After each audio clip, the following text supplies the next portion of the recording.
a night with the billionaire and she vanished without a trace. Years later, she reappears as his new boss. He thought he had forgotten her, but the past demands a heavy price. And the secret she carries could destroy everything he has built. If this story intrigued you, don't forget to subscribe to our channel and tell us which city you're watching from. Let's continue. The Grand Hall of Carnegie Hall in Chicago shimmered under crystal chandeliers on that autumn evening. William Thompson adjusted his black Venetian mask, observing the crowd dancing in a whirl of colors and mystery. At 32, he was already known as the prodigy of the Midwest real estate market. But that night, shielded by the anonymity of his mask, he felt strangely vulnerable. The masquerade ball of the Midwest elite was the most anticipated event of the year, a tradition spanning 3 generations.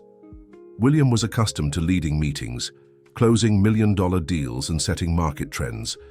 But here, amid a sea of masked faces, something unsettled him. Perhaps it was the weight of expectations from his mother, Margaret Thompson, the matriarch who had turned a small family business into a construction empire. He sipped a glass of champagne, watching couples twirl to the orchestra's melody. Then, time seemed to freeze. A woman in a scarlet-red dress crossed the hall, her golden mask reflecting the chandelier's light like tiny stars. There was something in her posture, in the way she moved, that instantly hypnotized him. Their gazes met through the masks, and William felt something he had never experienced before, an inexplicable connection, as if they had known each other for thousands of years.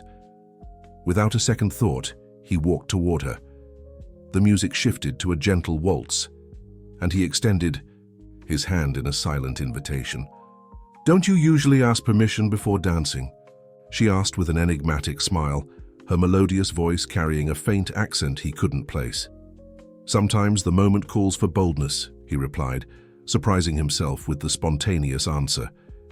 She accepted his hand, and as they began to dance, the world around them seemed to fade. Conversation flowed naturally, as if they were old friends reuniting.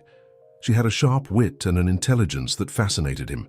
They spoke of art, architecture, dreams, and fears, all while keeping their true identities veiled by the mystery of their masks. "Do you know what intrigues me most about architecture?" she remarked as they twirled. "How a space can completely shape human experience, how walls and voids can create stories." "And what stories would you like to create?" William asked, genuinely intrigued. "I want to build places that make people feel alive, that make them believe in possibilities, spaces that tell stories of hope." Her answer moved him deeply. In his world of numbers and business, he rarely encountered someone who spoke of architecture with such passion and sensitivity. The night wore on, and they kept dancing, talking, sharing laughter, and meaningful silences. At one point, they paused on one of the hall's balconies. The full moon bathed the city in silver light, and the air was perfumed with the scent of gardenias from below. William felt an inexplicable urgency to reveal himself, to truly know the woman who, in just a few hours, had awakened emotions he hadn't even known existed. "Perhaps we should," he began to say, bringing his hands to his mask, but was interrupted by the shrill ring of a cell phone. The woman in the red dress quickly checked her phone, and her expression changed instantly. "I have to go," she said urgently. "Now." "Wait," William tried to stop her. "How can I find you again?" She hesitated for a moment, as if she wanted to say something important. Her eyes, visible through the golden mask, seemed to hold a universe of unspoken words. But then, with one last look that would forever be etched in William's memory, she disappeared into the crowd, leaving only the echo of her hurried footsteps and the faint scent of jasmine in the air. William still tried to follow her, but it was impossible to spot a red dress amid the kaleidoscope of colors filling the hall. When he finally reached the main entrance, there was no trace of her, only the mystery of an encounter that would change his life forever, though he didn't know it at the time. 8 years had passed since that magical night at Carnegie Hall. William Thompson, now 40, gazed at the city through the floor-to-ceiling windows of his office on the 30th floor. Thompson Construction had become the largest in the state, and he was responsible for its meteoric rise. Yet, no amount of professional success could fill the void left by that masked ball. The intercom buzzed, interrupting his thoughts. "Mr. Thompson, the Horizon Project meeting is about to begin," his secretary announced. The Horizon Project was the construction company's biggest venture yet, a sustainable complex that would revolutionize Chicago's skyline. The press was buzzing about the architect chosen to lead the project, a professional who had gained international recognition for her innovative designs. William adjusted his tie and headed to the conference room. The chatter of journalists and photographers created an electric atmosphere. He took his seat at the table beside his mother, Margaret, who maintained her usual imposing demeanor. "Son, did you meet the architect during the selection process?" Margaret asked, her tone always hinting at something more. "No, Mother. You insisted on keeping the process completely confidential, remember?" Before Margaret could respond, the doors opened. Time seemed to slow as she entered the room. Elizabeth Carter walked with the same elegance William remembered from the night of the ball, though he didn't yet know it was her. Her navy blue pantsuit contrasted with her chestnut hair, tied in an elegant updo, but it was her eyes that paralyzed him, the same eyes that had enchanted him through a golden mask 8 years earlier. Elizabeth recognized him instantly. "For you are." A fraction of a second, her professional composure faltered, but she quickly regained her poise. The camera flashes captured that moment of hesitation, though no one but the two of them understood its true meaning. "Good morning, everyone," she began, her voice controlled but with that same tone that had inhabited William's dreams. "It's an honor to be here to present our vision for the Horizon Project." The presentation was flawless. Elizabeth demonstrated extraordinary mastery, not only of technique but also of the sensitivity required to create truly transformative spaces. William watched mesmerized as she explained every detail of the project, recognizing in her words the same ideals they had shared on that distant night. "The Horizon Project won't just be another development," she explained, projecting images of a complex that seemed to defy gravity. "It will be a landmark in our city's history, an example of how architecture can create meaningful connections between people." After the presentation, as journalists approached to ask questions, William noticed something familiar in the way Elizabeth gestured, how she tilted her head slightly when she smiled. Every movement of hers awakened memories of that singular night, making his heart race. By the end of the press conference, as the room began to empty, their eyes met again. The weight of 8 years of searching and unanswered questions hung between them. Elizabeth was the first to break eye contact, gathering her things with slightly trembling hands. "Miss Carter," William called, his voice rougher than he intended. "Could we discuss some project details in my office?" "Of course, Mr. Thompson," she replied professionally, though her voice carried a note of tension. "But I need to make a call first, if you'll excuse me." William watched her hurry out of the room, grabbing her phone. Through the glass doors, he saw her dial a number urgently. Her lips formed words he couldn't hear, but her expression was one of genuine concern. What William didn't know was that, on the other end of the line, an 8-year-old girl was eagerly awaiting news from her mother, sitting at her desk in school, sketching yet another of her precocious architectural designs, a child whose green eyes were identical to his. Elizabeth arrived home exhausted after a day that seemed to have lasted an eternity. She found her daughter, Sophia, hunched over the living room table, absorbed in another of her architectural drawings. Her heart clenched as she noticed how the girl nibbled her lower lip while working, exactly as William had done during the presentation earlier. "Mommy!" Sophia ran to hug her, her green eyes shining with excitement. "Look what I made at school today. It's for the science fair." Elizabeth examined the drawing her daughter showed her, feeling her blood run cold. It was a perfectly detailed model of the Thompson construction headquarters. Sophia had captured every curve, every angle of the iconic building with impressive precision for her age. "It's beautiful, sweetheart," she managed to say, masking her worry. "Where did you see this building?" "In the magazine the teacher brought. I thought its shape was so different, like it was telling a story, you know," Sophia replied, using the exact same words Elizabeth had said to William that night at the ball. The phone rang, startling her. It was Olivia, her best friend, and Sophia's occasional babysitter. "Elizabeth, you need to see this. There's a..." Video circulating of the moment you and William Thompson met at the press conference. People are speculating about you two on social media. Elizabeth sank heavily onto the couch. The past she had worked so hard to keep locked away was slipping through her fingers like fine sand. She remembered the day she found out she was pregnant, 2 weeks after the ball. The painful decision to move forward alone, not even knowing. The name of her daughter's father. The disapproving looks from her. Conservative parents who kicked her out of the house. Back then, she was just a final-year architecture student. It was months of struggle, balancing her studies, a part-time job, and a pregnancy that sparked whispers in the halls of her college.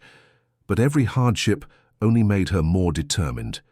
She graduated with honors, landed her first major project, and gradually built a solid reputation in the industry. "Mommy, are you okay?" Sophia's voice brought her back to the present. "You've got that worried look again." Elizabeth smiled, pulling her daughter close. "I'm fine, sweetheart, just thinking about the new job. That big building you're going to design, tell me more about it." As Elizabeth described the Horizon project to her daughter, trying to keep her tone casual, she watched every reaction, every expression on the girl's face. It was like seeing William in miniature. The same thoughtful gestures, the same spark. In her eyes when talking about architecture. The intercom buzzed, announcing a delivery. It was an envelope from Thompson Construction, containing the contracts she needed to review. Along with it, a handwritten note. "We need to talk. W." Elizabeth quickly tucked the note away, but her heart raced unevenly. How could she maintain her professional composure when every encounter with William threatened to reveal the secret that would change all their lives? That night, after putting Sophia to bed, Elizabeth lay awake for hours, replaying the day's events in her mind. She remembered the moment their eyes met in the meeting room, the electricity in the air, the same inexplicable connection they'd felt at the ball. In her room, Sophia slept, hugging a sketchbook to her chest. On the open page was a sketch of what appeared to be a hanging garden, curiously similar to what William had described as his perfect place during that one dance they shared. The phone vibrated again. It was a message from Richard, his colleague at the construction company. "We need to talk urgently. I found something you need to know." The tone of the message made his stomach churn. Something told him his carefully built world was about to collapse. William couldn't focus on work. The image of Elizabeth dominated his thoughts, along with dozens of unanswered questions. How had he not recognized her before, during the selection process? Why had she seemed so disturbed to see him? And why did he feel like there was something bigger, deeper, waiting to be uncovered? "Son, we need to talk about the architect," Margaret said as she walked into his office unannounced, as she always did. Her expression was a mix of concern and determination. "Mom, we've already discussed this. Elizabeth Carter is the best professional for the project. Her portfolio is impressive. Her references are impeccable." "It's not about her qualifications," Margaret interrupted, sitting across from him. "It's about the way you looked at her today, as if you knew her." William adjusted his tie, a nervous habit he'd had since adolescence. "You're imagining things." "Imagining things?" Margaret arched an eyebrow. "The video of your encounter is already circulating on social media. People are speculating about a possible secret romance between you two." "That's ridiculous," William replied, but his voice betrayed a note of uncertainty. "Is it? Then why did you have the contracts delivered to her house personally with a note?" William stared at his mother, surprised. "How did you—" "I always know everything, son. It's my job to protect this family and this company." Before William could respond, his assistant rushed in. "Mr. Thompson, you need to see this. The science fair at Montessori Academy starts tomorrow, and you've been invited to be a judge. This is an important event for our corporate social responsibility policy." William took the brochure she was holding out, and his heart nearly stopped. On the cover was a photo of an impressive model, a perfect replica of the construction company's headquarters, created by an 8-year-old student named Sophia Carter. "Carter," he murmured, feeling the world spin around him. "Yes, apparently she's an architectural prodigy. commented the assistant, oblivious to his distress. "Her mother is also an architect, they say." "You may leave," Margaret cut in sharply, dismissing the assistant. When they were alone again, her eyes locked onto William with unsettling intensity. "Son, how long has it been since that masquerade ball?" William felt his blood run cold.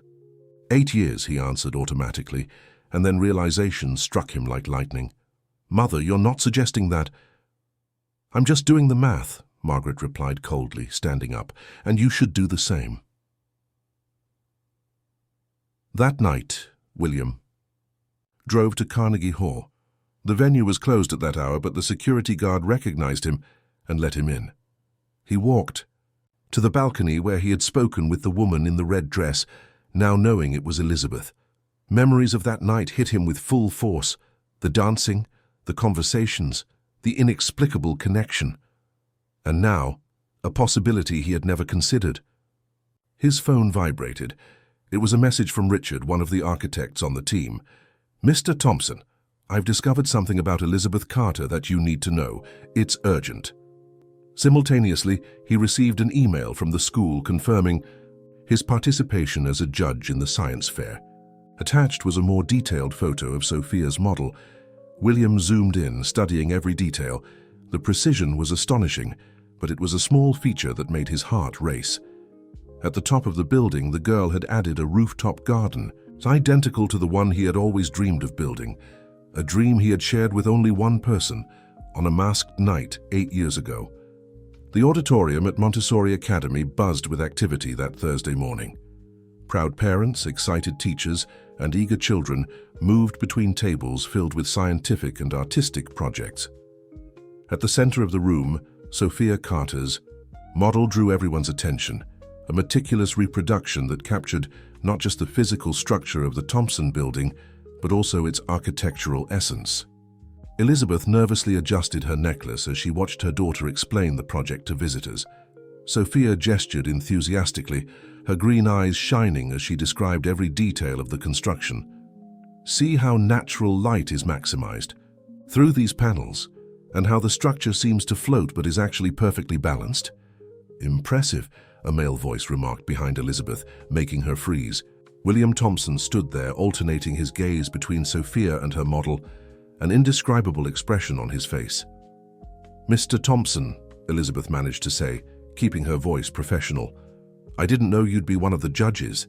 "Neither did I until yesterday," he replied, not taking his eyes off Sophia. "Your daughter is extraordinary." Before Elizabeth could respond, Sophia noticed their presence and ran toward her. "Mommy, this is the building you're going to renovate, right? I saw it in the magazines."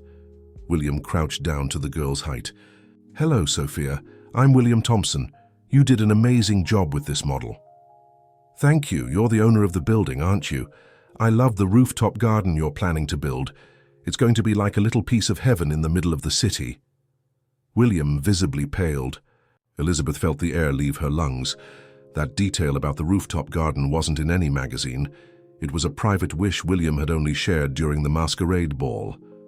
"Sophia, sweetheart," Elizabeth quickly interjected, "why don't you go show your project to Mrs. Johnson?" As the girl walked away, a heavy silence settled between them. William finally turned to Elizabeth, his eyes searching for answers she wasn't ready to give. "How did she know about the garden?" he asked, his voice low and intense. "She must have seen it somewhere," Elizabeth replied evasively, though she knew it was impossible. "No, she didn't, because I never shared that idea with anyone except—" He paused meaningfully. "A woman in a red dress 8 years ago." The moment was interrupted by Richard, who approached with a smile that didn't reach his eyes. "Elizabeth, what a coincidence running into you here. Mr. Thompson, could we speak privately? It's about that matter I mentioned." Elizabeth watched the two walk away, her heart beating erratically. From Richard's expression, she knew he had discovered something. Her mind flashed back to the night before when he had sent that cryptic message. Sophia returned, hugging her around the waist. "Mom, Mr. Thompson has the same eyes as me, and he does that thing with his eyebrow, just like you said my dad used to do." Elizabeth felt the world spin. How could she explain to an 8-year-old that her father was right there, judging her science project, unaware she even existed? How could she protect her daughter from the consequences of a truth that was beginning to surface? Across the hall, she saw Richard gesturing animatedly to William, who grew paler with every word. Margaret Thompson had just entered the auditorium, her sharp eyes scanning the room until they landed on Elizabeth and Sophia. At that moment, Sophia began coughing violently, an episode that had been recurring with alarming frequency over the past few weeks.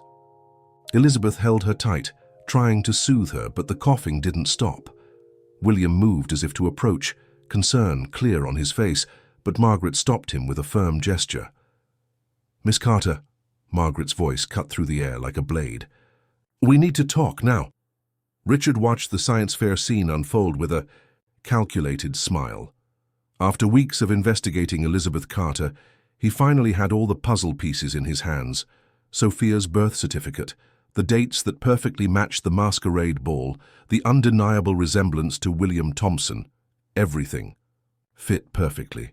"So, Mr. Thompson," he began, savoring each word, "don't you find it curious how much little Sophia resembles certain members of the Thompson family?" William felt his blood boil. "Get to the point, Richard. What do you want?" "I want what's rightfully mine," he replied, lowering his voice. "The project director position that was given to Elizabeth. She got the job on merit, they say, but now I wonder if there weren't other reasons." Across the hall, Margaret led Elizabeth into an empty room, shutting the door behind them. Sophia had been left in Olivia's care, who had rushed over after a frantic call from Elizabeth. "Miss Carter," Margaret began, her voice icy, "I admire your cunning. She not only landed her dream job, but also grew close to my son in a peculiar way." "Mrs. Thompson, it's not what you think," Elizabeth tried to argue, but Margaret cut her off with a gesture. "Don't insult my intelligence. I have here," she pulled an envelope from her bag, "your daughter's birth certificate. The conception date perfectly coincides with a certain masquerade ball. Interesting, don't you think?" Elizabeth felt her blood run cold. "What do you want?" "I want you to step away, resign from the project, make up any excuse. My son is about to marry Victoria Montgomery, the daughter of our biggest investor. I won't allow a scandal of this magnitude to ruin years of planning." "You can't do this," Elizabeth replied, regaining her strength. "The project is mine. I earned this position on my own merit." "Oh, darling," Margaret smiled coldly, "I can do much more. How about an investigation into how you really got the job? Or perhaps some questions about your ability to balance single motherhood with a project of this scale?" Meanwhile, in the hallway, Sophia had another coughing fit, worse than before. Olivia, worried, decided to take her to the nearest emergency room. William, who happened to be passing by, heard the commotion and instinctively approached. "She needs medical help," Olivia said anxiously. "These episodes are becoming more frequent." "I'll take you," William offered without hesitation, a paternal concern he didn't fully understand taking hold of him. On the way to the hospital, Sophia leaned against the back seat, struggling to breathe. "Uncle William," she said between coughs, "do you also collect miniatures of famous buildings? I have one just like the one you showed Mommy at the ball." William nearly lost control of the car. That detail was also from the masquerade ball. He had shown his collection of architectural miniatures through photos on his phone. At the hospital, while waiting for treatment, the doctor asked for a complete family medical history. Olivia, embarrassed, admitted she didn't have all the information. "We need to know about hereditary conditions," the doctor insisted, especially on the father's side. William, sitting in the waiting room, heard everything. His heart pounded louder as the puzzle pieces fell into place one by one in his mind. His phone buzzed. A message from Richard. "I have an interesting proposal for you. Or rather, I have information that might interest both you and your mother. How about we meet to discuss Miss Carter's future at the company?" At that very moment, Elizabeth stepped out of the room where she had been speaking with Margaret, her hands trembling as she received the message about Sophia being in the hospital. Her eyes met William's in the hallway, and in that instant, they both knew they could no longer escape the truth that bound them. The hospital corridor seemed endless as Elizabeth rushed toward the pediatric wing. She found William sitting, In the waiting area, his face heavy with worry, their gazes locked, filled with unspoken words. "How is she?" Elizabeth asked, trying to maintain her composure. "The doctor is with her now," William replied, standing up. "Elizabeth, we need to talk." Before she could respond, Dr. Emily appeared in the hallway. "Mrs. Carter, may we speak privately?" "Whatever you say here." Elizabeth took a deep breath, glancing at William. "He can hear." The doctor nodded, reviewing her clipboard. "Olivia is showing symptoms of a rare respiratory condition, which may have a genetic component. We need a complete family history for an accurate diagnosis." Elizabeth felt the weight of William's gaze on her. The doctor continued, "Especially crucial is the paternal history. This specific condition has a higher incidence when there are cases in the father's family." Elizabeth began, but was interrupted by the sound of heels clicking down the hallway. Margaret Thompson approached, her eyes flashing with determination. "Elizabeth," the matriarch said in a controlled voice, "I thought we had already reached an agreement about your removal from the project." "What agreement?" William interjected, his voice laced with suspicion. At that moment, Elizabeth's phone buzzed, a message from Richard. "Emergency board meeting tomorrow. Your position on the project will be reassessed, unless you'd like to negotiate." Sophia appeared in the office doorway, still pale but smiling. "Mummy? Look, the doctor gave me a blue lollipop, just like Mr. Thompson said he got when he was little and had asthma." The silence that followed was deafening. William paled. He had mentioned that specific detail from his childhood only once, during that night at the masquerade ball. "How?"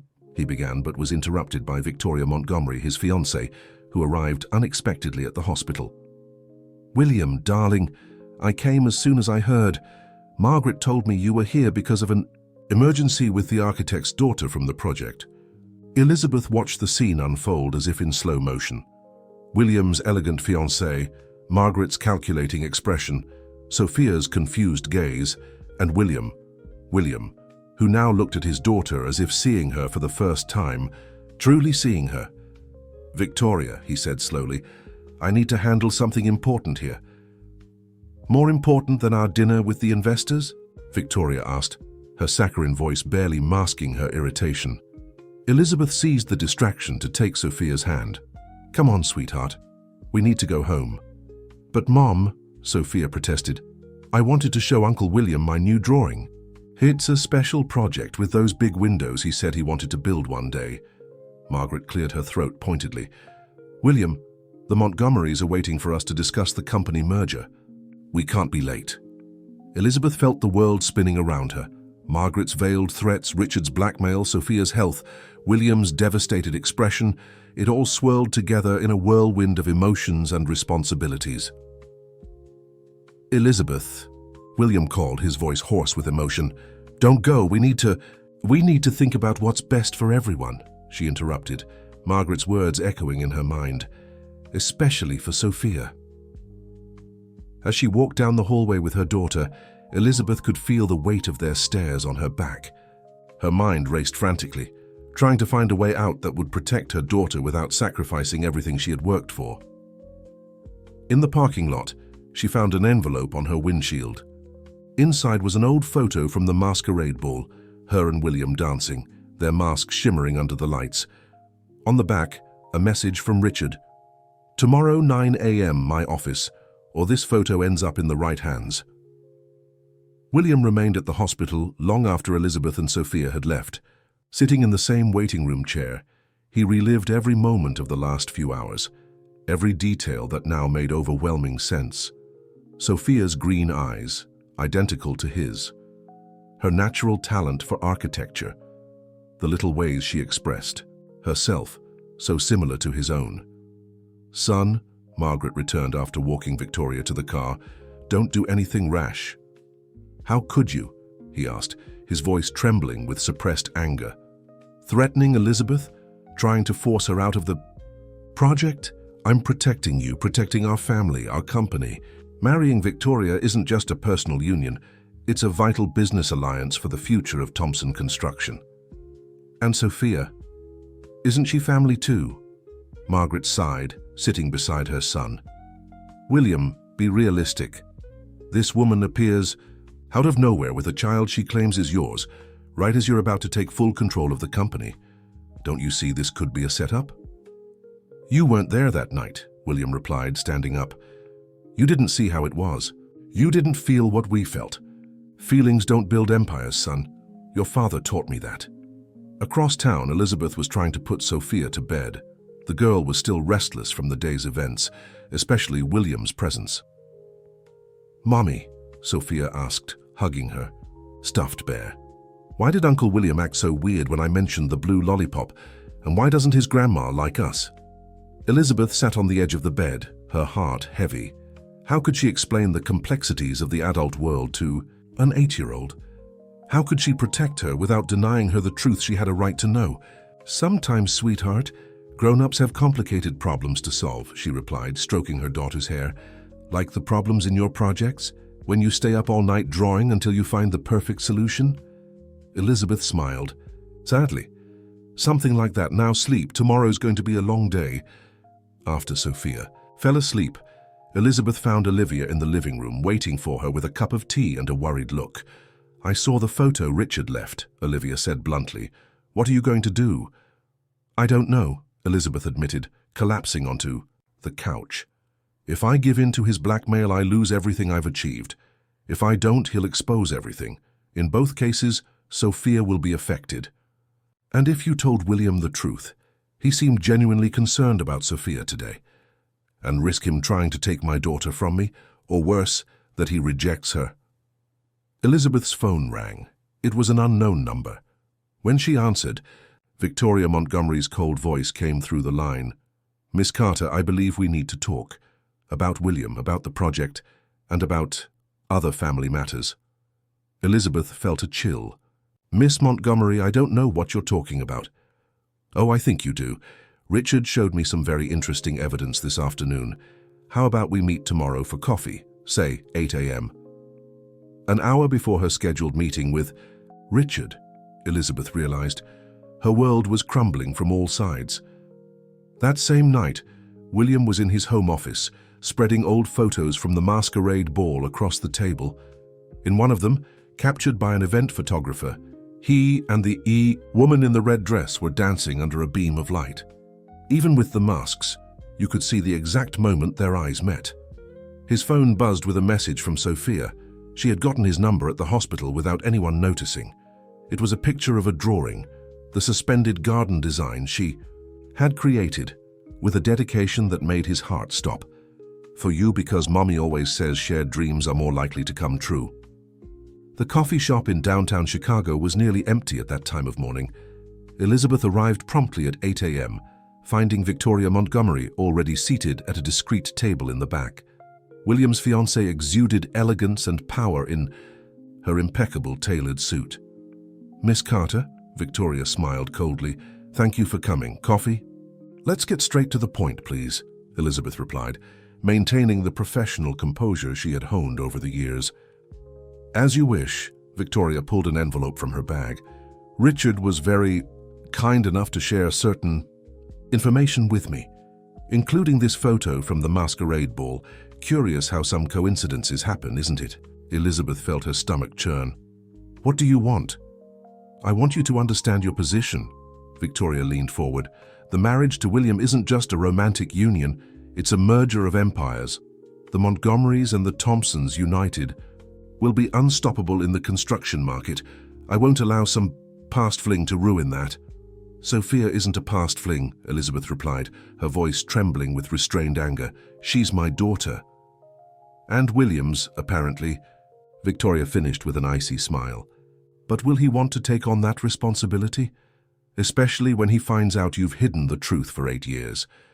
Before Elizabeth could answer, her phone buzzed. It was a message from school. Sophia had another coughing episode during gym class. "I have to go," Elizabeth stood abruptly.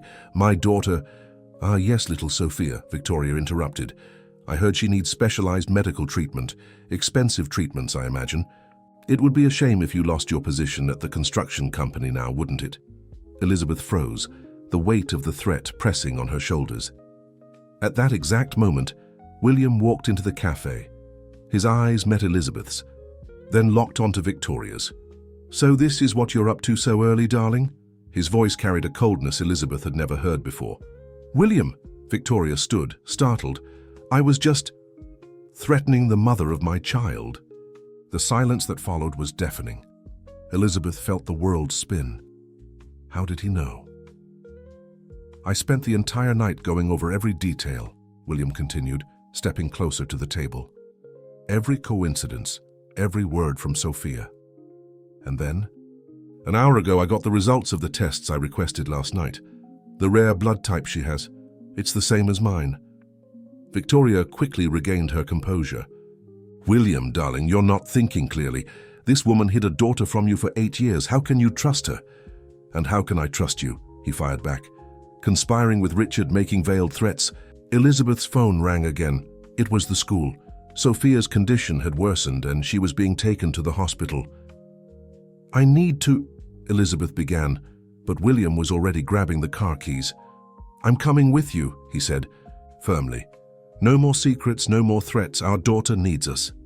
"William," Victoria called, but he was already leaving the cafe with Elizabeth. On the way to the hospital, the silence between them was heavy with 8 years of unspoken words. It was Elizabeth who finally broke it. "How did you find out about the tests?" "Dr. Emily is a childhood friend of my family," he replied, eyes fixed on the road. "When she mentioned the hereditary respiratory condition, something clicked. I had the same symptoms as a child. I asked her to compare the genetic patterns and now?" Elizabeth asked, her voice barely above a whisper. "Now," William answered. "Parking the car at the hospital, we take care of our daughter. And then we have 8 years of stories to share." When they entered the emergency room, they found Olivia already there, holding Sophia's hand. The girl smiled when she saw them together, as if some part of her had always known this moment would come. "Uncle William," she called weakly, "I brought another drawing of the hanging garden. Do you want to see?" Sophia's drawing trembled slightly in her small hands as she showed the details of the design to William. It was a childlike, yet surprisingly, sophisticated version of the hanging garden he had envisioned so long ago. The smooth lines intertwined with a precision that seemed impossible for an 8-year-old. "See these curves here?" Sophia pointed, her breath still a little labored. "They're like the ones Mom uses in her designs. But the big windows, those I copied from your building." William sat on the edge of the hospital bed, studying each stroke of the drawing with reverent attention. Elizabeth watched from the doorway, her heart torn between fear and hope.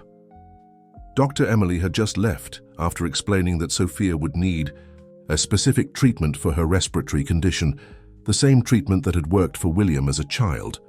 "Sophia," William began, his voice gentle, "you really love architecture, don't you?" "I do." The girl's eyes sparkled. "Mom says it's because it's in my blood. She always says my father was a brilliant architect too, but he didn't know about me." The silence that followed was heavy with meaning. Elizabeth stepped forward, sitting on the other side of the bed. "Sweetheart," she started, but was interrupted by the abrupt arrival of Margaret Thompson. The Thompson matriarch paused in the doorway, her gaze assessing the familial scene before her.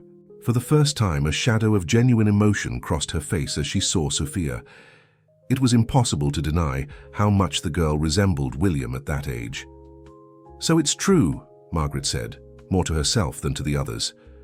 "Grandma Margaret," Sophia exclaimed, surprising everyone. "Did you come to see my drawing too?" "How? How do you know who I am?" Margaret asked, bewildered. "I saw your picture in the magazine next to Uncle William," Sophia replied simply. "You always wear a pearl necklace, just like the one you're wearing now." Margaret automatically touched the necklace, the same one her husband had given her decades ago when they began building their empire. "William," she addressed her son, "the Montgomerys are furious. Victoria is threatening to cancel the merger." "Cancel it," William replied with surprising calm. "Some things are more important than business, Mother. You should know that." "And what do you plan to do?" Margaret questioned. "Take in a daughter you didn't even know existed? Risk everything?" "We've built—" "No," Elizabeth intervened, her voice firm. "He won't take in anyone. Olivia is my daughter, and I didn't come to you for money or status. I came because I earned an opportunity on my own merit, and I intend to keep it that way. Mommy, Olivia called softly, why is everyone so mad? Is it because of my drawing? William stood, walking over to Margaret. Mother, remember what you always said about legacies, about how each generation of the Thompsons should build something greater than the last. Margaret nodded slowly. Look at her, William continued, gesturing to Olivia. Look at her natural talent, her creativity, her passion for architecture. This is the true Thompson legacy, not corporate mergers or strategic alliances. And Richard, Elizabeth asked. He still has the photo from the dance. He could still cause trouble. Richard won't be a problem anymore, a new voice joined the conversation. Sophia stood in the doorway holding her phone. I just sent the board all the evidence of his blackmail attempts, including recordings of the conversations where he threatened Elizabeth. Margaret raised an eyebrow, impressed by her friend's loyalty and cunning. Olivia, who had stayed quiet while watching the adults talk, suddenly had another coughing fit. William and Elizabeth moved simultaneously to comfort her, their parental instincts perfectly in sync. Easy, sweetheart, William whispered, holding her small hand.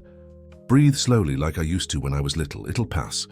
Margaret watched the scene, suddenly remembering all the nights she'd spent by William's bedside when he was a child, fighting the same symptoms. Something in her expression softened. Miss Carter, Elizabeth, she corrected herself. Perhaps we should discuss Laura's treatment. I know the best respiratory specialists in the country. Elizabeth hesitated, glancing at William, who still held Sophia's hand. Their daughter, smiled despite her labored breathing, her green eyes shining with the same determination she had always admired in her father, even without knowing who he was. The days following Sophia's hospitalization were intense for everyone. Treatment began immediately, following the same protocol that had worked for William years earlier. Elizabeth practically moved into the hospital, splitting her time between her daughter's room and video conferences for the project she led from a quiet corner of the hallway. William was also present whenever possible, arriving early every morning with a new children's architecture book or drawing supplies for Sophia. The girl blossomed under the attention, charming the medical staff with her detailed explanations of the designs she created from her hospital bed. Look, Dad, Sophia said naturally one morning, surprising everyone, including herself. It was the first time she had called him that. The silence that followed was broken by William's emotional smile. What do you want to show me, sweetheart? Elizabeth, who was organizing medications on the side table, felt tears in her eyes. The word Dad sounded so natural coming from Sophia, as if she had waited 8 years just to say it. I redesigned the rooftop garden, Sophia explained excitedly. I added a special area for kids with asthma, with plants that help with breathing. The nurse told me about them yesterday. Margaret, who had just entered the room, paused to study the drawing over her granddaughter's shoulder. Lavender and rosemary, she remarked, surprising everyone with her knowledge. I used to plant them in the garden when William was little, for the same reasons. The matriarch's casual comment revealed a subtle but significant shift in her attitude. Over the past few days, she had shown growing interest in Sophia, appearing frequently at the hospital and, to Elizabeth's surprise, offering genuine support. Mrs. Thompson, Elizabeth began, but was interrupted. Margaret, please, the matriarch corrected, sitting beside Sophia's bed. I think it's long past time we dropped the formalities, don't you? William watched the scene with a mix of surprise and emotion. His mother, always so rigid and formal, was now helping Sophia adjust the angle of her drawing board, offering tips on perspective and proportion. The moment was interrupted by Olivia's arrival, bringing important news. Elizabeth, I just left a meeting with the board. Richard has been permanently removed after the evidence of blackmail was presented. And Victoria? William asked tensely. He officially announced the cancellation of the engagement and the withdrawal of the Montgomerys from the merger project, Olivia replied, a small smile on her lips. Apparently, she chose to preserve her dignity and move on to new horizons. Margaret surprised everyone once again. Good. I never really liked the idea of this merger. I prefer keeping control of the company within the family. Her pointed look at Elizabeth didn't go unnoticed. Sophia, who had been quietly absorbing the adults' conversation, suddenly had an idea. "I know, we can use the space meant for the new merger building for my hanging garden project." "What project?" Margaret asked, intrigued. "The one I was designing with William," Sophia corrected herself, still unsure about using the word dad. "It's a special garden, with areas for kids like me who have trouble breathing." Elizabeth noticed William exchanging a meaningful glance with his mother. Something was happening there, an idea taking shape. "Sophia," William said gently, "how about we turn your project into reality? Not exactly as part of the Horizon project, but as something new, something of our own." The girl's eyes widened. "Really? We can actually do it?" "Actually," Margaret interjected, her voice carrying a tone of business resolve, "I think it would be an excellent inaugural project for our new sustainable architecture division. We just need the right architect to lead the team." Her gaze rested pointedly on Elizabeth. Elizabeth felt the weight of that moment. It wasn't just a job offer, it was an invitation to become part of the family on her own terms, by her own merit. "What do you think, sweetheart?" Elizabeth asked Sophia, who was now beaming. "I think I'll need a bigger drafting board," the girl replied, making everyone laugh. William stepped closer to Elizabeth, discreetly taking her hand. The touch felt familiar, as if the 8 years that had separated them had never existed. "This time," he whispered, "we build together." 3 weeks later, Sophia was discharged from the hospital. Her room had transformed into a small architecture studio with drawings covering the walls and a model in progress taking up the side table. The medical team joked that it was the first architectural project born in a pediatric ward. "Ready to go home?" Elizabeth asked, helping her daughter pack up her drawing supplies. "Almost," Sophia replied, searching for something in her folder. "I need to show you something first." She pulled out a carefully folded drawing, revealing the most detailed project she had ever done. It was a house, but not just any house. It had elements of Elizabeth's style mixed with characteristic touches from William's designs, and at its center, a suspended garden that served as the heart of the structure. "It's beautiful, sweetheart," Elizabeth remarked, recognizing the influences. "Who is it for?" "For us," Sophia answered simply. "There's an office for you, one for Dad, and a studio just for me. And look," she pointed to a specific area, "a room for Grandma Margaret when she wants to stay over." William, who had just entered the room, heard the explanation and felt his heart tighten. He moved closer to examine the drawing, noticing how every detail had been thoughtfully designed to bring the two families together. No, the family they had become. "I didn't know you were planning a house," he said softly. "Actually," Sophia bit her lip, a gesture that reminded both Elizabeth and William, "I started drawing it the day you brought that book about Frank Lloyd Wright. Remember when you said all great architecture starts with a dream?" Elizabeth watched the interaction between father and daughter, amazed at how naturally their relationship had blossomed. It was as if the 8 years of separation were being filled with every shared moment, every mutual discovery. "You know," Margaret commented, entering the room with a folder of documents, "the lot next to the ecological park would be perfect for this project." "Mom," William warned, "don't push things." "I'm not pushing anything," Margaret replied with an enigmatic smile. "Just observing that the lot is available, and it would be a shame not to use it for something meaningful." Sophia looked hopefully at her parents. "Can we at least think about it?" Elizabeth and William exchanged a glance. Over the past few weeks, while caring for Sophia in the hospital, they had gradually grown closer. Long conversations during sleepless nights, shared memories of the dance, hesitant plans for the future, all unfolding naturally without pressure. "Maybe," Elizabeth answered cautiously, "we should focus first on getting you completely well. Then we can discuss house projects." "But I'm already fine," Sophia protested. "Dr. Emily said I can even go back to swimming lessons next week." "With supervision and special care," William added, instantly slipping into the role of protective father. Olivia, who had arrived to help with the discharge, watched the scene with satisfaction. "You know, Sophia," she remarked, "your mother was just like this when she got an idea in her head. She wouldn't rest until she made it a reality." "Like on the day of the ball?" Sophia asked innocently, making all the adults exchange surprised glances. "What do you mean, sweetheart?" Elizabeth asked. "I found this photo yesterday while putting away my drawings." Sophia pulled an old photograph from her folder. It was the picture from the masquerade ball, the same one Richard had used for his blackmail attempt.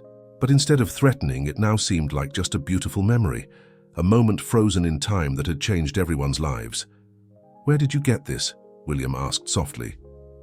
"Grandma Margaret gave it to me," Sophia replied simply. "She said it was time for me to know the full story of our family."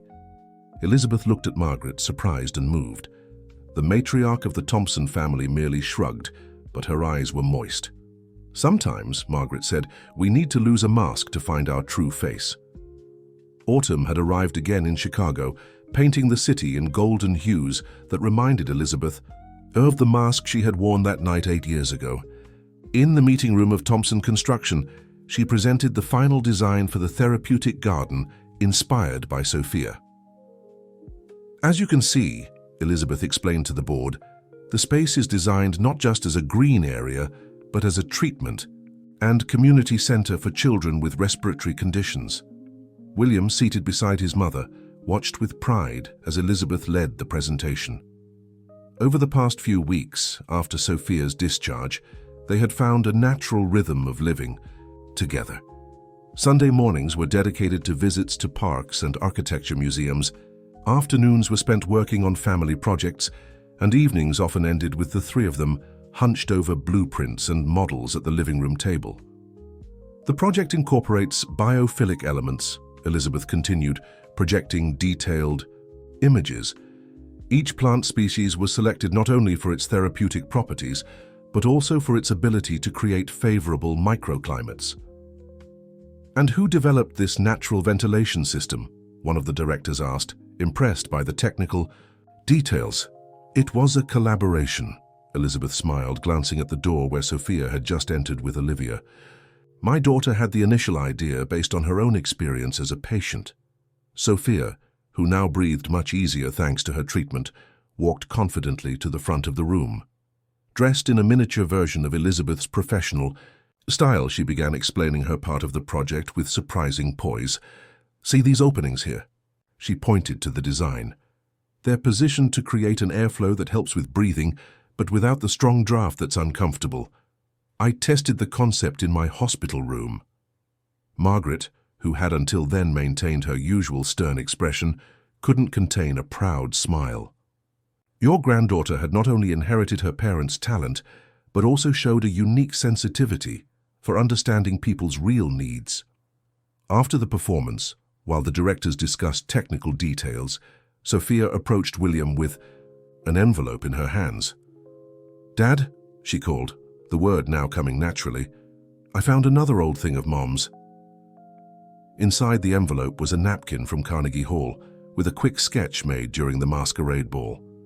It was a drawing of the hanging garden William had described that night, captured by Elizabeth's hand as they talked. "Your mother kept this all this time?" William asked, moved. "I found it in an old box," Sophia explained. "There was a date written on the back and a phrase, 'Shared dreams have a better chance of coming true.'" Elizabeth, who had just finished with the directors and walked over, blushed upon recognizing the napkin. "I can't believe you found this." "Actually," Margaret interjected, joining the group, "I was the one who suggested Sophia look through the old boxes.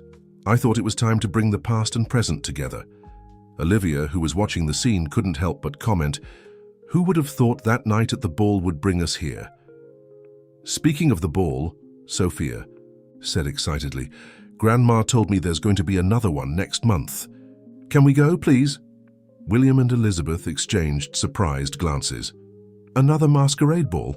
Elizabeth asked. "Actually," Margaret explained, "it's a tradition I stopped after that night. But maybe it's time to bring it back, with some modifications, of course." "What kind of modifications?" William asked, intrigued. "For starters," Margaret smiled, This time it'll be a charity ball. All proceeds will go toward building the therapeutic garden and creating a fund for children with respiratory conditions. Sophia clapped her hands, thrilled. Can I help decorate? I have so many ideas for integrating garden elements into the bowl's decor. Elizabeth hugged her daughter, her heart overflowing with joy. Of course you can, sweetheart. But first, she glanced at William with a knowing smile, how about we show Grandma Margaret the other project we've been working on? The afternoon sun bathed the lot beside the ecological park, casting long shadows among the century-old trees. Elizabeth, William and Sophia had brought Margaret to see the place where they planned to build not just a house, but the symbol of their reunited family.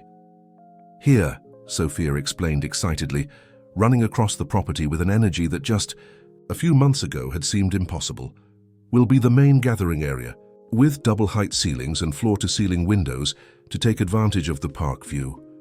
Margaret watched her granddaughter with a mix of admiration and nostalgia.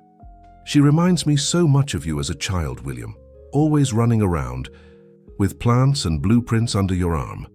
Except she's more talented, William joked, though his pride was evident. Elizabeth unrolled the preliminary blueprints on a makeshift table. The project she and Sophia had developed together, with occasional input from William, was a harmonious fusion of styles and needs. We kept Sophia's original idea of integrating spaces for everyone, Elizabeth explained, but we adapted it to include a larger studio where she can develop her projects alongside us. And we didn't forget your medicinal herb garden, Grandma, Sophia added, pulling Margaret by the hand to show the planned location. Just like the one you had when Dad was little. The matriarch of the Thompsons fell silent for a moment, absorbing not just the project's details, but the deeper meaning of what was happening here. Her family, whom she had tried so hard to control and protect, had found their own path to happiness. You know, Margaret finally said, your grandfather always said great projects need big dreams to sustain them. Like the hanging garden dream, Sophia asked, referring to the story she now knew so well. Exactly, Margaret smiled. Sometimes we need a mask to give us the courage to dream, but it's when we take off the masks that dreams truly begin to come true. William moved closer to Elizabeth, discreetly intertwining his fingers with hers. Over the past weeks, their relationship had blossomed naturally, built on a solid foundation of mutual respect and shared love for Sophia. Speaking of masks, Elizabeth remarked, Sophia has a surprise for the charity gala. The girl ran to her backpack and pulled out a carefully protected drawing. It was the design for the gala's decorations, where architectural elements blended with hanging garden motifs. See these floating structures? Sophia pointed enthusiastically. They're inspired by Dad's project, and these flowers here are the same ones Mom drew on that napkin at the gala. And this area here? Margaret asked, indicating a circular space in the center of the hall. It's a miniature replica of the therapeutic garden, Sophia explained, so people can see what it'll look like when it's finished. And look, she flipped the page, revealing more details. Each table will have a miniature of a famous building just like Dad's collection. Elizabeth noticed William discreetly wiping away a tear. Your daughter had managed to capture and unite meaningful elements from all their stories into a single project. So, Sophia asked, looking hopefully at her grandmother, can we use my project for the decorations? Margaret scooped the girl into her arms, something she never imagined doing just a few months earlier. Sweetheart, I think you've just become the official creative director of the Thompson Charity Gala, just like Grandma is the director. Of the company, Sophia asked excitedly. Well, Margaret smiled, glancing meaningfully at Elizabeth and William, maybe it's time to start thinking about a new generation of leadership for the company. After all, great empires need solid foundations and even stronger hearts. Carnegie Hall shimmered under the lights of the gala night. The decorations envisioned by Sophia had transformed the hall into an enchanted garden with floating structures blending architecture and nature. At the center, the model of the therapeutic garden drew the guests' attention, who marveled at the project's sophistication. Elizabeth adjusted her red dress, a deliberate choice that didn't go unnoticed by anyone who knew her story. This time, however, she wore no mask. Her face was radiant, reflecting the happiness that now filled her life.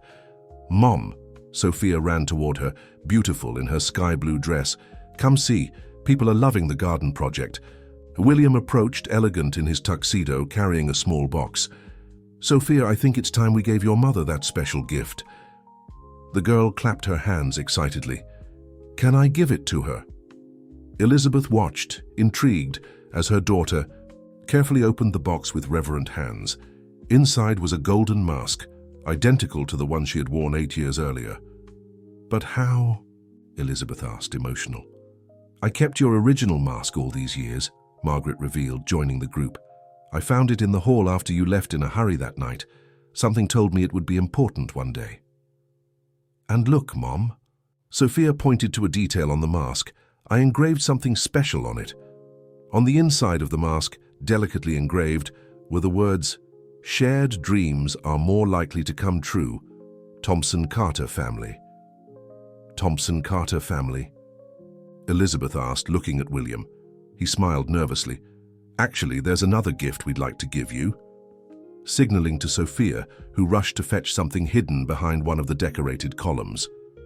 The girl returned, carrying a model, a perfect replica of the house they had designed together. But there was something different about it. In the miniature garden, a small scene was set up, 2 adult figures and a child, with a tiny diamond ring resting beside them. Elizabeth covered her mouth in surprise as William knelt beside her. 8. "Years ago in this very hall I found my soulmate, but lost her to fate's circumstances," he began, his voice thick with emotion. "The universe gave us a second chance, blessing us with our wonderful Sophia. Now I want to ask the question I should have asked that night. Elizabeth Carter, will you build the rest of our lives together?" Sophia held her breath, her green eyes shining with anticipation. Margaret, to everyone's surprise, also seemed moved, discreetly wiping away a tear. "Yes," Elizabeth replied, her voice barely above a whisper. "1,000 times, yes." The hall erupted in applause. Apparently all the guests had stopped to witness the moment. Olivia, who had been photographing everything, couldn't hold back her tears of joy. "Now we're officially a family," Sophia exclaimed, hugging her parents. "Actually," Margaret interjected with a mysterious smile, "I have one more announcement to make." She signaled, and one of the waiters brought over a large folder bearing the Thompson Construction logo. "What's this, Mom?" William asked, curious. "The official paperwork transferring the company's presidency to you and Elizabeth," Margaret answered. "Jointly. I believe it's time for the new generation to take over, a generation that understands great empires are built not just with concrete and steel, but with love and vision." Elizabeth and William exchanged glances, stunned by the magnitude of the moment. Sophia, sensing the importance of what was happening, grabbed her sketch pads. "I know," she exclaimed. "I'll start drawing the new presidential office. There'll be space for all 3 of us, a whole wall just for hanging blueprints," and everyone laughed at the girl's excitement as she began scribbling her ideas. The music started playing, the same waltz from 8 years ago. "May I have this dance?" William asked Elizabeth, extending his hand. "Always," she replied, tucking away the golden mask. She wouldn't need it anymore. Her true face, radiant with happiness, was all she wanted to show the world. A year later, the therapeutic garden was about to open. The project, which had begun as a shared dream on a night of masks, now stood majestically beside the ecological park, its green structures blending seamlessly into the natural landscape. Elizabeth was in her new office at Thompson Construction, now Thompson Carter, putting the finishing touches on the inauguration ceremony. On the wall behind her desk, the napkin from the ball with the original sketch of the suspended garden was framed beside the golden mask, mementos from the past that had paved the way for the future. "Mom!" Sophia burst in, carrying her latest model. "I finished my project for my first junior architecture competition." Now 10 years old, Sophia had become something of a child prodigy in the world of youth architecture. Her natural talent, combined with her personal experience as a patient, brought a unique perspective to the therapeutic garden's design, which was already being studied as a model in other cities. William walked in right after, carrying blueprints, hand documents. "Everything's ready for tomorrow," he announced, kissing Elizabeth affectionately. "The first patients start treatment next week." "What about Grandma's surprise?" Sophia asked eagerly. "Safely hidden," William winked. "She's going to love it." The surprise in question was a special section of the garden dedicated to Margaret, a space that perfectly replicated the medicinal herb garden she had kept when William was a child. The Thompson family matriarch, who had initially resisted so many changes, was now one of the project's biggest supporters, actively participating in the company's social initiatives. "You know," Sophia remarked as she arranged her model, "the other day our teacher asked us to write about our favorite place in the world. Everyone wrote about amusement parks and beaches, but I wrote about our garden." "Why?" Elizabeth asked, curious. "Because it tells our story," Sophia replied. "Simply. Every plant, every path, every bench was designed with love. It's like every little piece of it holds a bit of our dreams." William hugged his daughter, proud.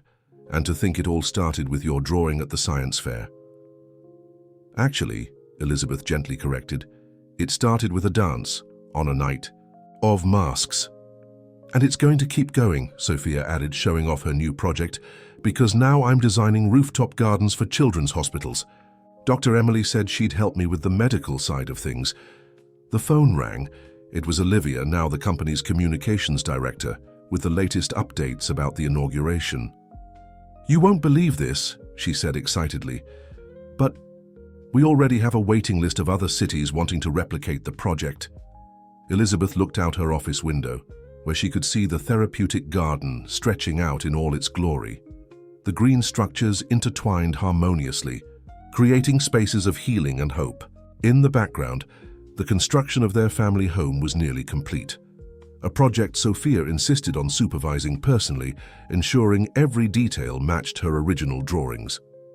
"Mom," Sophia called, pulling Elizabeth from her thoughts. "Can I ask you something?" "Of course, my love." "If you could go back to that night at the ball, would you change anything?"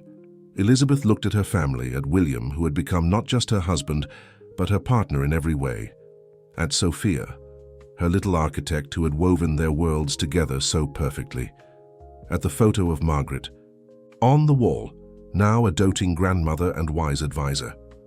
"No," she answered with conviction. "Every moment, every choice, every challenge brought us here, and here is exactly where we're meant to be." William stepped closer, wrapping his arms around them both. "You know what your grandfather always used to say, Sophia? That real architecture isn't just made of walls and ceilings. It's made of dreams and hearts," Sophia finished, a phrase that had become the family's unofficial motto. Outside, the sun began to set, painting the sky in golden hues that reminded her of a certain mask. In the therapeutic garden, the first lights flickered to life, creating a dance of light and shadow among the greenery, like nature's eternal masquerade. The morning of the therapeutic garden's grand opening dawned with a perfectly blue sky over Chicago. Elizabeth stood before the mirror adjusting her blazer when she found the old napkin from the ball in her pocket, the very one where she'd sketched the first draft of the hanging garden 9 years earlier. "I thought you might want this today," William smiled, entering the room. "Found it tucked away with the golden mask." Sophia burst into the room, already dressed in her custom-made formal outfit, a true miniature executive. "Grandma Margaret is here, and she brought a huge surprise." Downstairs in their new home, where they'd moved just 2 weeks prior, Margaret waited with an enigmatic expression. Beside her, a large box of old documents rested on the table. "I thought today would be the perfect day for this," the matriarch announced, opening the box. "These are all your grandfather's original designs, William, including some dreams he never got to realize." Sophia dove into the documents with fascination, her green eyes sparkling as she uncovered sketches and blueprints of visionary projects. "Look at this. Grandpa also wanted to build hanging gardens and happier, different hospitals.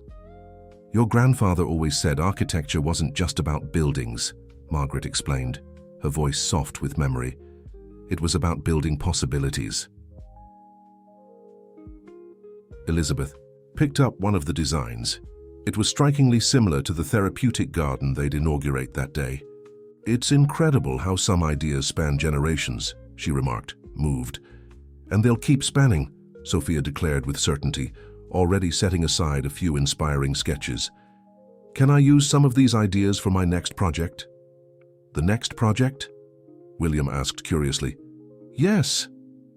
I'm designing a special school with spaces adapted for children with different needs. Dr. Emily is helping me with the medical part again."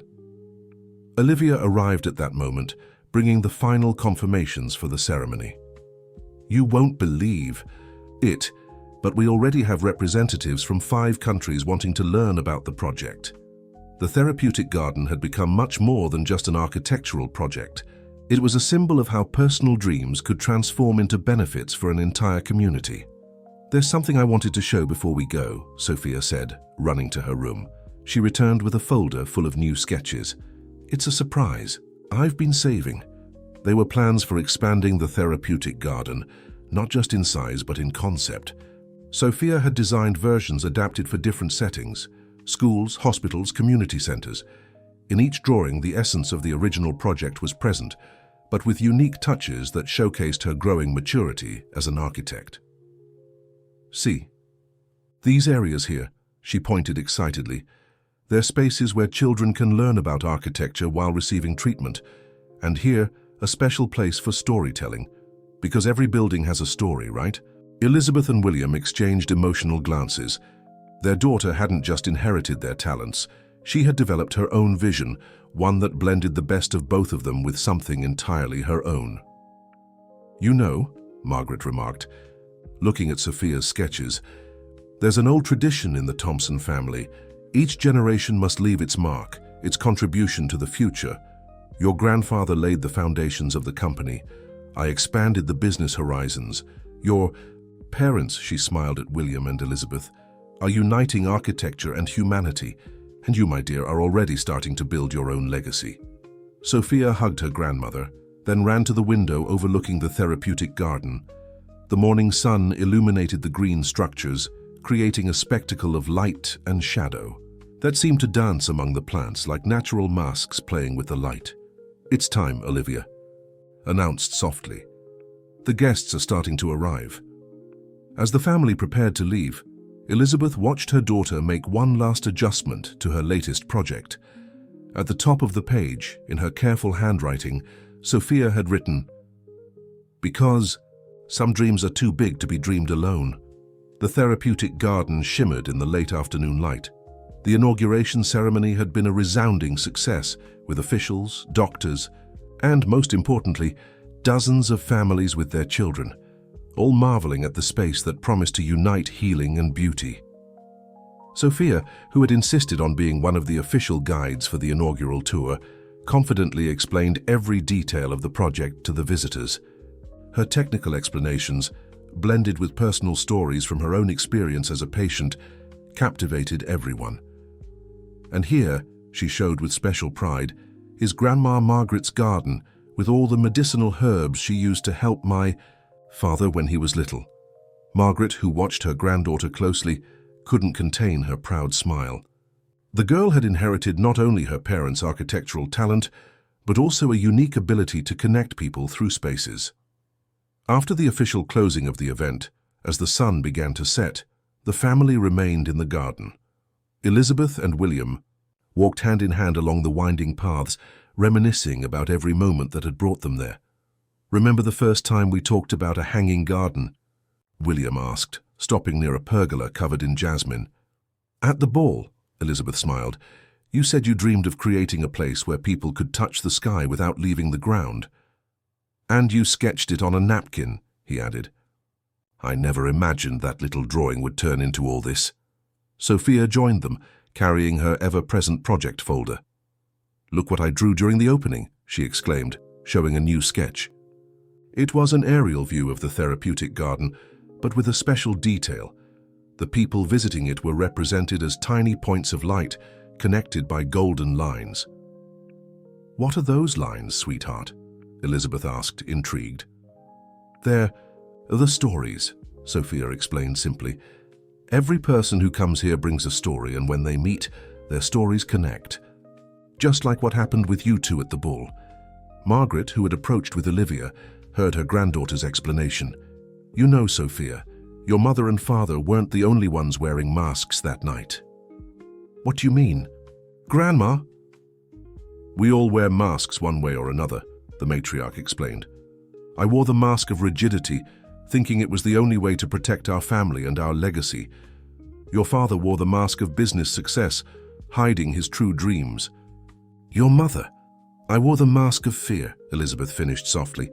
Fear of not being accepted, of not being good enough. But now no one needs masks anymore, Sophia concluded cheerfully. William hugged his daughter. And that, my love, is the greatest gift you've given us. You taught us to be true, to build, not just with concrete and glass, but with love and truth. The sky was now painted in shades of pink and gold, creating a natural spectacle that seemed to celebrate that very moment. The first stars were beginning to appear, reflecting in the garden's water mirrors. You know what? Sophia remarked, gazing at the sky. I think I understand why people need masks sometimes. It's like when we're drawing. First we make a sketch, then another, until we find the perfect design. Masks are like sketches of ourselves until we find our true face. Olivia, who had captured every moment of that day in photographs, showed her latest shot. The family gathered together, with the therapeutic garden in the background, all smiling unreservedly, without masks, just being who they truly were. And you know the best part? Sophia continued, her green eyes shining with the unique wisdom of children. Even without masks we can still dance, just like you did at the ball, just like the plants dance with the wind here in the garden, just like stories dance when they meet. Elizabeth and William exchanged a knowing glance. Without a word, they began to dance right there, under the starry sky, in the garden born from a shared dream. Sophia soon joined them, twirling with her sketchbook, while Margaret and Olivia watched, moved. And so in the garden that bridged past and future, dreams and reality, the family danced their own waltz of life.